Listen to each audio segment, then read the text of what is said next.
समय की बात है कि एक गुरुजी और चेला दोनों घूमने के लिए मृत्यु भुवन पर स्वर्गलोक से आए।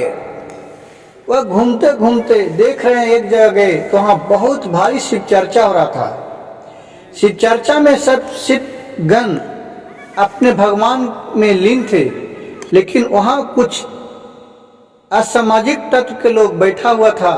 जो एक लड़का कह रहा था कि ये शिव चर्चा नहीं होता है, यहाँ तो खाली नाच ड्रामा होता है। यह सुनकर गुरुजी का जो शिष्य था वह उस पर भड़क उठा। सुना तो यह सुनकर गुरुजी बहुत शांति दिमाग के आदमी थे, और जो शिष्य था उसका वह इधर उधर का बात ज्यादा सुनते रहता था। उसका इधर उधर बात सुनने में बहुत मजा लगता था, लेकिन जो गुरुजी थे वह बहुत ही शांति दिमाग के थे, और वह इस बात को सुनकर शिष्य उसको से बोलने लगा कि तुम्हें क्या बात बोल रहे हो, भगवान को नाम लेने में कोई बुराई नहीं होता है, अच्छाई ही होता है। शिष्य यह उस आदमी से बतिया रहा था, बातचीत कर रहा था, और गुरुजी धीरे धीरे वो अपना आगे बढ़ते चले गए।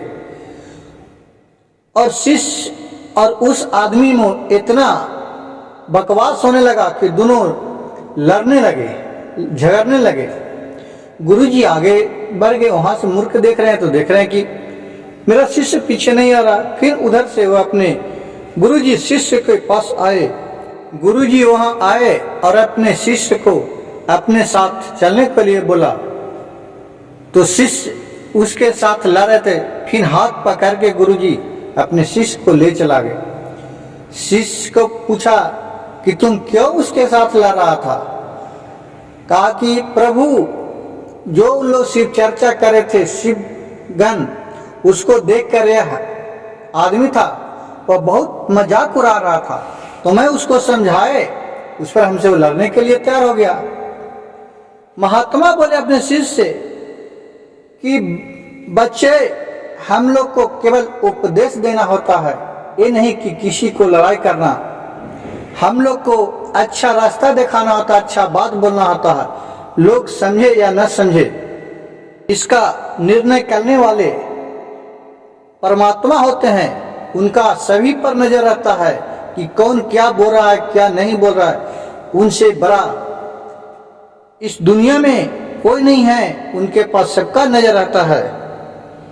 यह सुनकर शिष्य बोला कि कौन ऐसा ताकत है कि जो इनको देखता? राजा तो भी है, वो भी तो अंधेरे रहता है, कि जो कान से लोग कहता है वह सुनते हैं, और जो आंख को देखकर उसको विश्वास नहीं होता है। राजा तो भी है, जो भी तो अन्याय और न्याय को उतना नहीं फर्क पड़ पाता है, और जो अधर्म रहता है उसी को धर्म पर विजय हो जाता है। महात्मा यह बात सुनकर बोले, ठीक है, धीरज धरो। लोग यहाँ जितना भी धर्म और धर्म को खेल खेले, लेकिन उनके नजर से कोई बचने वाला नहीं है। ठीक 2-4 साल के बाद उधर से गुरुजी और शिष्य फिर वापस दोनों लौट के आ रहे थे। तो जहां शिष्य को लड़ाई हुआ था उस आदमी के साथ, वहां पहुंचे तो देख रहे हैं क्या कि एक बकरी है, उसको 10 कुत्ता पकड़ के नोच रहा है, झां झां करके, और पूरा लहू लहान कर रहा है। और बकरी है जो मैं मैं मैं मैं कर रहा है। यह बात शिष्य को, जब उसका शिष्य देखा उस जगह पर, तो वह कुत्ता को मारने के लिए चला। तो शिष्य को यह देखकर गुरुजी हाथ पकड़ लिए। तो शिष्य ने बोला कि काहे महाराज, गुरुजी हमको हाथ पकड़ लिए। कहा कि सुनो, इसी जगह पर जो जैसा कर्म करता है उसका परिणाम मिलता है। कहा कि यह बकरी क्या कर्म किया है जो कुत्ता इसको नोच रहा है और कोई छुड़ाने वाला नहीं है। कहा कि सुनो, 2-4 साल पहले इसी जगह पर तुम आया था, जो लड़ रहा था, जो असामाजिक तत्व का था, जो हंसी उड़ा रहा था शिव भक्त गणों पर, वह यही बकरी है जो मजाक कर रहा था। और वो जो कुत्ता लोग है वह शिव भक्तगण है जो भगवान का आराधना कर रहे थे और उस पर ये मजाक उड़ा रहा था, वही इस युग में फिर जन्म लिया है और उसको नोच नोच कर उसी को खा रहा है उसका। गुरुजी बोले कि जो जैसा कर्म करता है उसको वैसा ही परिणाम भोगना पड़ता है।